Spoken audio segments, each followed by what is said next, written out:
तो आज हम बात करेंगे बुध और केतु की युति अगर आपके प्रथम भाव में यानी लगन में हो तो कैसे परिणाम आ सकते हैं। बुध एक बहुत ही इम्पोर्टेंट ग्रह है हमारी कुंडली में, जो हमारी स्किल्स को दिखाता है, जो हमारी दिमाग की क्षमताओं को दिखाता है, हमारी वाणी को दिखाता है, हमारे इंटेलिजेंस को दिखाता है। साथ ही साथ केतु एक बहुत एक्स्ट्रा ऑर्डिनरी एनर्जी है, बहुत एक्सट्रीम एनर्जी है केतु। तो जब भी ये दोनों मिलते हैं तो यहाँ पे जो केतु का प्रभाव है वो आपको देखना पड़ेगा। केतु यहाँ पे क्योंकि वो हमेशा रेट्रो रहते हैं।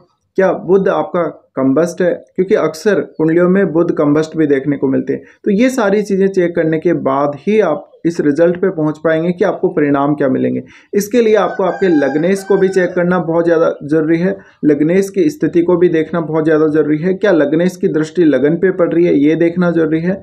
और अगर आप इनके कंजक्शन की बात करें तो इनके कंजक्शन के बीच में गैप कितना है, कितने डिग्री का इनके डिफरेंस आ रहा है।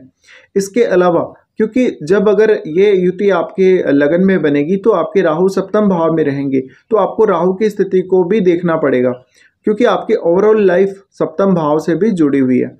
अब जब किसी के लगन में इस प्रकार की कंजक्शन बनेगी तो वो जातक कभी कभी अपने आप को समझ नहीं पाएगा। एक्चुअल में वो अपने बारे में ठीक से जान नहीं पाएगा, या उसको जो भी बातें अपने बारे में पता होंगी या अपनी क्षमता के बारे में पता होंगी उनमें काफ़ी सारी भ्रांतियां हो सकती हैं। क्योंकि केतु के पास सिर्फ और सिर्फ धड़ है, उसके पास दिमाग नहीं है। तो ऐसा जातक सोचने समझने में देरी करेगा, या वो जल्दी से समझ नहीं पाएगा, या प्लान नहीं कर पाएगा किसी भी चीज़ को, फिर वो एक्शन नहीं ले पाएगा जल्दी से। अब बुध यहाँ पे आपके इंटेलिजेंस को दिखाते हैं, तो आपका जो इंटेलिजेंस है वो आपके अंदर होगा जरूर, बट आप उसका इस्तेमाल नहीं कर पाएंगे ठीक से। इसके अलावा आप में और भी बहुत सारी क्षमताएं होंगी जिनको इस्तेमाल करते हुए आपका मन भयभीत होगा, या आपको कॉन्फिडेंस अपने ऊपर नहीं रहेगा। बुध वाणी का ग्रह है, तो जातक को वाणी से रिलेटेड काफ़ी सारी समस्याएं हो सकती हैं। उसको ऐसा हो सकता है कि कम्युनिकेशन ज़्यादा बेहतर ना हो, उसका कम्युनिकेशन बहुत ज़्यादा प्रभावी ना हो, और उसको बोलने से संबंधित समस्याएं हो सकते हैं, जैसे कि तुतलाना वगैरह है, या बीच बीच में ज़बान फिसल जाती है, कभी कभी ऐसा हो सकता है उसके साथ। तो वो इंटरव्यू वगैरह देने में या कहीं कोई स्पीच देने में बहुत ज़्यादा अच्छा नहीं होगा। इसी प्रकार से जातक वाद विवाद में भी अच्छा नहीं होगा। अब बुध जब केतु के साथ हैं तो ये मेंटल स्ट्रेस क्रिएट करता है, ये आपकी त्वचा से रिलेटेड समस्याएं भी क्रिएट कर सकता है। साथ ही साथ आपकी बौद्धिक क्षमता हो सकता है कि कम या ज़्यादा हो सकती है, लेकिन उसका प्रभाव आपके जीवन में एक्चुअल में कितना है वो प्रभाव काफ़ी कम हो सकता है। तो बहुत सारे डिसीजंस आप गलत तरीके से लेंगे जीवन में, बहुत सारी चीज़ों के बारे में आपको भ्रांतियाँ रहेंगी, बहुत सारे ऐसे कार्य, बहुत सारी ऐसी चीज़ें, बहुत सारी ऐसी घटनाएं जिनके बारे में आप अपना एक मत बना लेंगे जो कि गलत हो सकता है। इसके अलावा ये जातक काफ़ी स्ट्रिक्ट हो सकते हैं अपनी बातों को मनवाने के लिए या अपने लॉजिक को मनवाने के लिए।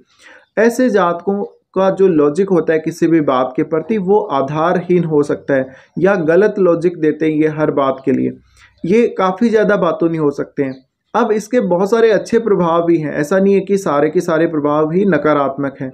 अगर बुध और केतु लगन में है तो जातक बहुत ही अच्छा गणितज्ञ हो सकता है, इनको गणना करने की क्षमता बहुत ही अच्छी होती है। इसके अलावा ये एक बहुत अच्छे ज्योतिषी हो सकते हैं, ये कोई फाइनेंस के फील्ड में काम करने वाले लोग हो सकते हैं जहाँ पे गणना वगैरह का काम होता है, बैंक से रिलेटेड काम ये कर सकते हैं, या कोई भी फाइनेंशियल सर्विसेज किसी को कोई प्रोवाइड करनी है उसके मामले में ये काफ़ी अच्छे हो सकते हैं। इसके अलावा ये किसी भी बिजनेस को चलाने में कुछ हद तक अच्छे हो सकते हैं, लेकिन इनके साथ धोखे होने की संभावना बहुत ज़्यादा बनेगी। अब बुध जब केतु के साथ है तो आपको अक्सर छोटी छोटी जो घटनाएं हैं या छोटी छोटी जो आपकी गलतियां हैं उसकी वजह से ही स्ट्रेस आ जाएगा, और आप अपनी लाइफ का जो वर्कलोड है उसको हैंडल नहीं कर पाएंगे। तो मान लीजिए आपको कोई बहुत बड़ा कोई बौद्धिक कार्य करना है, या कोई बहुत लंबे समय तक ऐसा काम करना है जहाँ पे आपका माइंड बहुत ज़्यादा इन्वॉल्व हो रहा है, माइंड को बहुत ज़्यादा मेहनत करनी पड़ रही है, और सडनली कोई ऐसा मैटर आ गया जहाँ पे आपको कोई ना कोई प्लान करना है अचानक से, तो उन मामलों में यहाँ पे आप पीछे रह जाते हैं। अब आपकी कुंडली में आप ये देखें कि बुध कौन कौन से भावों के स्वामी हैं। जिन भावों के बुध स्वामी हैं उन भावों की चीज़ों से आप डिटेच होते जाएंगे समय के साथ साथ। इसके अलावा आपको आध्यात्म का नॉलेज बहुत अच्छा रहेगा, आपको स्पिरिचुअलिटी वगैरह ये सब जो भी चीज़ें हैं, मतलब आध्यात्म से रिलेटेड हैं, भले ही वो एस्ट्रोलॉजी वगैरह से रिलेटेड हैं या साधना सिद्धि से रिलेटेड हैं, मोक्ष से रिलेटेड, जीवन मृत्यु का जो चक्र है उससे रिलेटेड, इनका नॉलेज आप बहुत ज़्यादा प्राप्त करना चाहेंगे और इनका नॉलेज आपको रहेगा भी।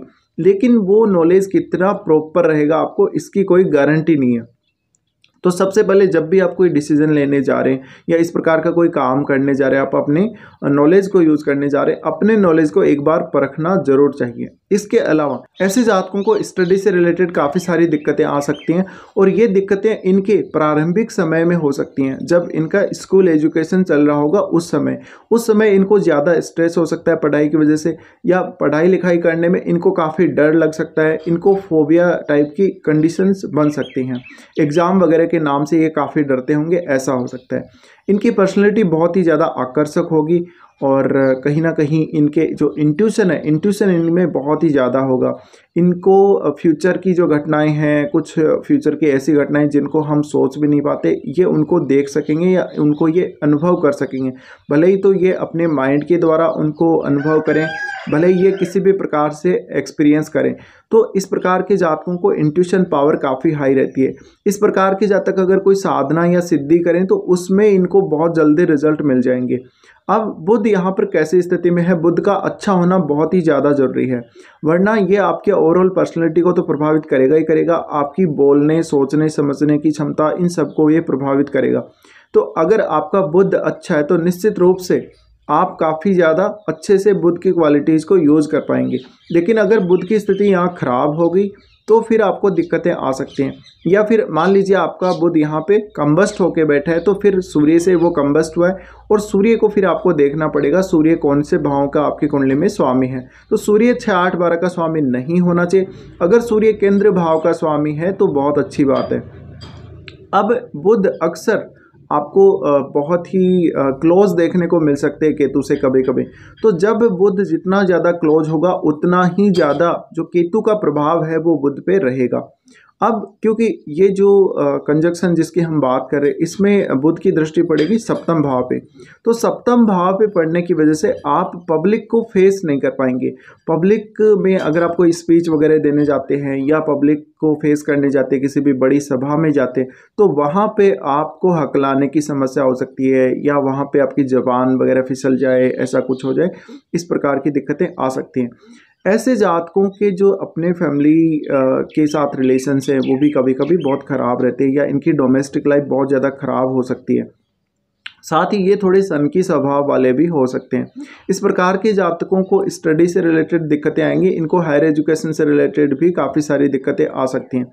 लेकिन यहाँ पर आपको बुध के जो भाव हैं, दोनों जो राशियाँ इनकी, मिथुन राशि और कन्या राशि, उनको देखना जरूरी है, उसके बाद आप विचार कर सकते हैं। तो जहाँ भी आपके चार्ट में मिथुन और कन्या राशि आएगी, उन भावों से रिलेटेड जो रिश्ते हैं उनमें काफ़ी ज़्यादा आपको स्ट्रगल करना पड़ेगा उनको बनाए रखने के लिए। इसके अलावा लोग आपको बहुत जल्दी जज कर लेंगे ये कंजक्शन लगन में होते हुए। तो आपको लोग सही जज करेंगे लेकिन आप लोगों को गलत जज कर सकते हैं। तो ये समस्या आपको अक्सर आएगी। और आप किसी के ऊपर भी जल्दी से अगर ट्रस्ट करते हैं तो सामने वाला आपके साथ धोखा अवश्य करेगा, इस बात की गारंटी है इस प्रकार के कंजक्शन में। इसके अलावा आप लोग बहुत ज़्यादा बातूनी भी कभी कभी हो सकते हैं। तो ऐसा नहीं है कि केतु और बुध की कंजक्शन है तो आपको यहाँ पे बुध के रिजल्ट मिलते नहीं है या काफ़ी सारी और भी बहुत समस्याओं का सामना करना पड़ता है। बट एक्चुअल में आपको समझने की ज़रूरत है, आपको अपने आप को पहचानने की ज़रूरत है यहाँ पे कि आपको बुध के द्वारा क्या मिला हुआ है और आप उसका बेहतर इस्तेमाल कैसे कर सकते हैं। इसके अलावा इनको बहुत सारी और भी समस्याएं आ सकती हैं बुध से रिलेटेड, तो ये आपके ओवरऑल चार्ट पे डिपेंड करेगा। अब अगर इस प्रकार की समस्याएं आपको आ रही हैं तो आपके लिए सरस्वती आराधना और गणेश जी की आराधना करना बहुत बेहतर रहेगा और ये आपको रेगुलर ही करने चाहिए। इसके अलावा आप हरे वस्त्रों का प्रयोग ज़्यादा से ज़्यादा कर सकते हैं जीवन में। तो ये कुछ रिजल्ट्स हैं। अब आपको इस प्रकार के रिजल्ट्स मिले हैं या नहीं, ये आप मुझे ज़रूर बता सकते हैं कमेंट बॉक्स में।